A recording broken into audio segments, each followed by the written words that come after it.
የኢትዮጵያ ብሔራዊ ባንክ ያወጣውን ማስጠንቀቂያ ኦልሬዲ አይታችኋል ብዬ አስባለሁ። ይሄ ምን ማለት እንደሆነ ልንገራችሁ። መጀመሪያ ብሔራዊ ባንክ እስከዛሬ ለብላክ ማርኬቶች ማስጠንቀቂያ ሲሰጥ ትሬዲንግ ፕላትፎርሞችን ጠቅሶ አያውቅም። አሁን ግን በግልጽ ይሄ ማስጠንቀቂያ ትሬዲንግ ፕላትፎርሞች ላይ ፒቱፒ ለሚሰሩ ነው። ምክንያቶቹም ስናይ ሁለት ዋና ምክንያቶች ናቸው ያሉት። ከዛ ውጭ ያሉት አጠያያቂ ናቸው። ዋና የሚባሉት ምክንያት መኒ ላውንደሪንግ እና ቴሮሪዝምን ፈንድ እያደረገ ነው።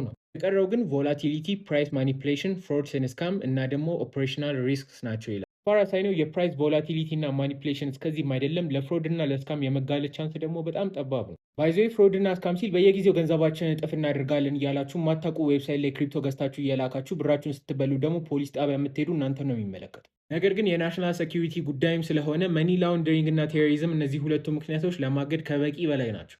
ፒቱፒ በካሽ እንደሚደረገው የብላክ ማርኬት ትራንዛክሽን ሀገሪቱን ቀጥታ የውጭ ሀገር ምንዛሬ የሚያሳጣ አይደለም። ነገር ግን ዞሮ ዞሮ ዋናውን ብላክ ማርኬት ፊውል የሚያደርገው ፒቱፒ እንደሆነ መካድ አንችልም። በተለይ ደግሞ ከቅርብ ጊዜ ወዲህ አሁን ላይ ደግሞ አቮይድ ልናደርገው የማንችለው ሪያሊቲ አብዛኛው ወጣት ኦንላይን ለመስራት ሲሞክር የውጭ ምንዛሬ ለማግኘት የሚጠቀመው ብቸኛ ኦፕሽን ይሄ ነው።